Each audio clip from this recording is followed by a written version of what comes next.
Hello everyone and welcome to the Winecast. At long last and as promised, here's the Winecast on the French wine region of Beaujolais. Though this cast works as a standalone, Beaujolais as a region is inseparable from its use of carbonic maceration and from the Gamay grape. So if you haven't checked them out already, my two casts on these subjects will give you a leg up on what this cast is about and are totally worth a look. But for right now, let's get going on Beaujolais, parce que le Winecast Nouveau est arrivé, et le Winecast Nouveau est sur Beaujolais. Let's start by situating Beaujolais geographically. It sits between Burgundy to the north and the Rhone Valley to the south, but it's not precisely in the middle, and it's actually attached to Burgundy both geographically and administratively.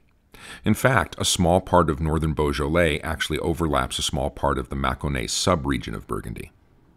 You'll see a lot of wine guides and other reference works that treat Beaujolais as a subsection of Burgundy, and while I get the impulse to do that, I think it works best when looked at on its own, because despite the proximity and political links to Burgundy, in terms of wine styles and wine culture, Beaujolais stands alone, not just from Burgundy, but also from the Rhone to the south.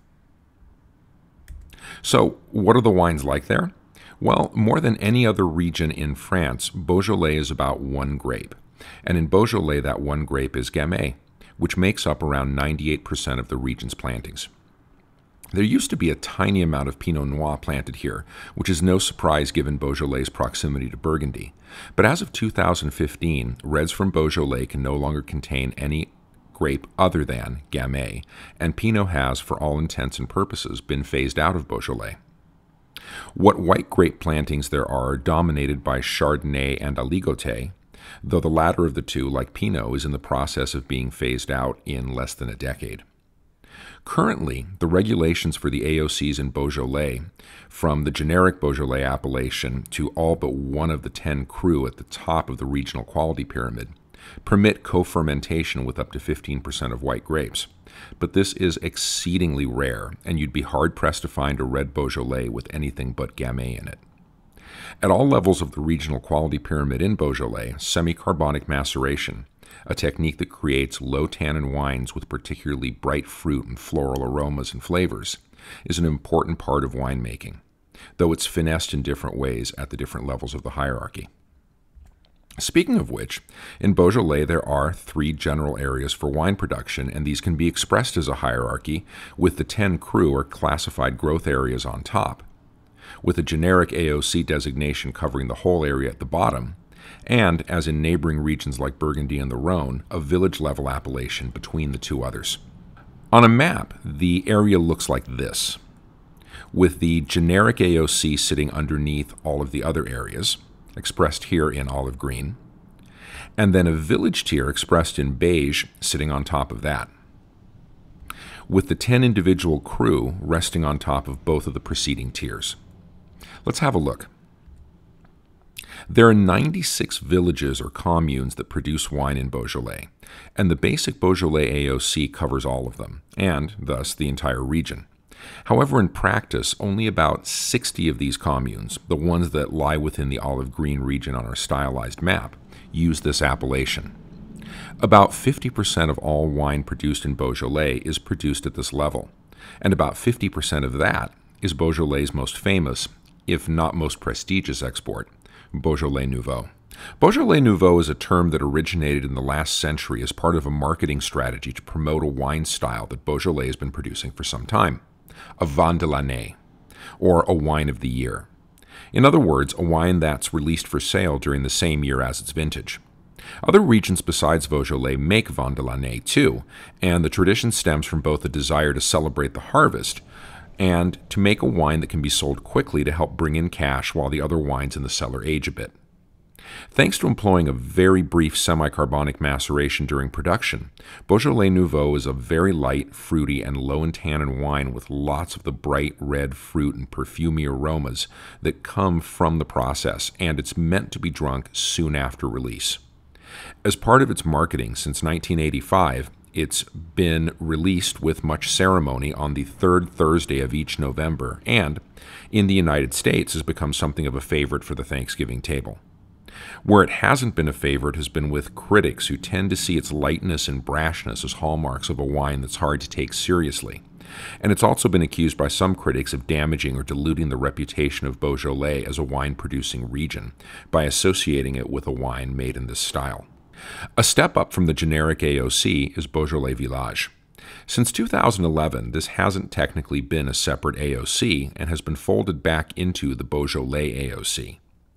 According to the new regulations, there are 38 villages, including the 7 crus that are actual villages, that have the right to either attach their name to Beaujolais on the label or to use the term Beaujolais Village. Since, apart from the cru, most villages in Beaujolais don't have significant name recognition, even in France, most opt for the village designation.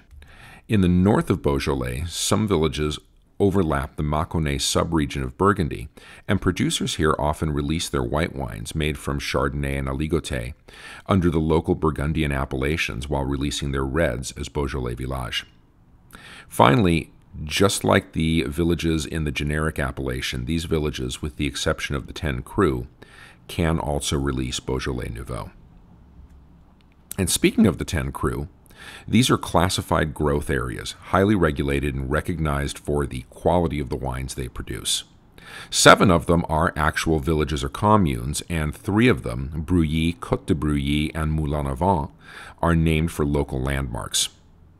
Each one of these cru has its own AOC, and in an effort to distance themselves from what they see as Beaujolais' damaged reputation, thanks to wines like Nouveau, the designation Beaujolais won't appear on their wines.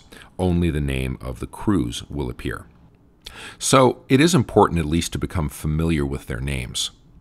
Though they only produce red wines and only produce them with the Gamay grape, each of these cru produce distinct wines with distinct possibilities for aging. Oh, and to underscore the point about distancing themselves from wines like Beaujolais Nouveau, all of these cru are forbidden by their own regulations from producing any of that wine. So there. Though I've talked about semi-carbonic maceration in another cast, it bears repeating that this technique is very important to wine production in Beaujolais. This importance isn't accidental. Gamay is a high-acid grape that produces wines that are similarly tart. And when Gamay is grown in the alkaline soils common in the south of the region, the grapes end up being especially high in acid. A semi-carbonic maceration will not only produce bright fruit flavors that will complement that acidity, but it also reduces the total acidity of the grape juice. So, all of the production areas in Beaujolais, from the generic appellation to the cru, use carbonic maceration to their advantage, but they all use it a little bit differently. If you think of the flavors and aromas of Gamay as being on a spectrum that ranges from the bright red fruit, bubblegum, and overly floral perfume notes of the Nouveaux at one end, to the black cherry, cranberry, pepper, and violet notes of the various cru on the other, one of the things that influences where a wine ends up on that spectrum is the amount of time that the wine spends undergoing a semi-carbonic maceration. During semi-carbonic maceration, flavor compounds in the grape skins called polyphenols, along with other compounds, migrate slowly into the grape pulp and, by extension, into the grape juice. So the shorter the maceration, the fewer the polyphenols that get into the juice. A Nouveau, for example, can undergo semi-carbonic maceration for as little as 4 days, ensuring that very few polyphenols make it into the grape juice and into the pulp. By contrast, more polyphenols, thus more complexity, tend to make it into the juice for the standard Beaujolais and Beaujolais Village wines because, on average, the grapes for these wines tend to undergo a couple more days of maceration. And the juice for the cru usually undergo at least 10 days of maceration, upping the tannin, the color, and the flavor complexity in the finished wines. Hopefully all this talk about Beaujolais has got you excited to try some of the wines from the region. So where to start? Well, if you haven't done so already, you should try a Nouveau. The critics are right that it's a simple wine and maybe even a silly wine with lots of over-the-top aromas that would be more at home in a candy shop than a wine bottle. But it's worth getting to know what a wine that's really driven by semi-carbonic maceration tastes like. To boot, it's an inexpensive wine to produce, and even a bottle from a respectable producer like Georges Duboeuf won't break the bank. A couple of caveats, though. First, this wine doesn't age, so if you acquire a bottle in late November, don't wait much longer than the middle of December to try it, and that might actually be too long. Second, I get that having Beaujolais Nouveau for Thanksgiving is totally a thing in the States, but just between us, there are better picks for your tea-day feast than this wine. And if you're going to pair it, do it with something equally loud and brash, like barbecue, say, with lots of sauce. Oh, and this wine benefits from being chilled, so pop it in the fridge for about a half hour before dinner time. When you're ready to try a more conventional Beaujolais, skip over the generic appellation and try a village. As in the Rhone, the basic app can be hit or miss, and you're on better footing for quality if you seek something out from one of the 38 villages. But honestly, if you care to, you can just skip straight to the cru. Beaujolais is an underappreciated wine region, and you can get some great bottles of Cru Beaujolais for between $25 and $35 American.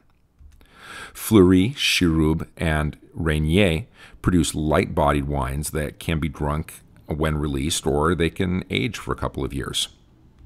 For wines with a little more heft, try a Brouilly, Côte de Brouilly, or a Saint-Amour. These are still drinkable while young, but they can sit a bit too. And finally, Juliana, Morgon, Chénat, and Moulin-a-vent have a reputation for both body and age-worthiness, particularly in the case of wines from Moulin-a-vent. Remember, the 10 Cru won't have the word Beaujolais on the label, so get familiar with the names on the list, or take a list with you when shopping so you don't pass one of them up. Thanks for joining me for another Winecast. Beaujolais is a terrific and, like I said, underappreciated wine region, and I hope this cast opens you up to the possibility of trying what the area has to offer, especially at the upper end of things where there are some real bargains hanging out. If you've had any experience with Beaujolais, good, bad, or ugly, please let me know in the comments. And if you haven't already, please like and subscribe if you found this cast helpful and enjoyable. I'm your host, the Unknown Winecaster, and I'm out. Enjoy the grape, but always enjoy it responsibly.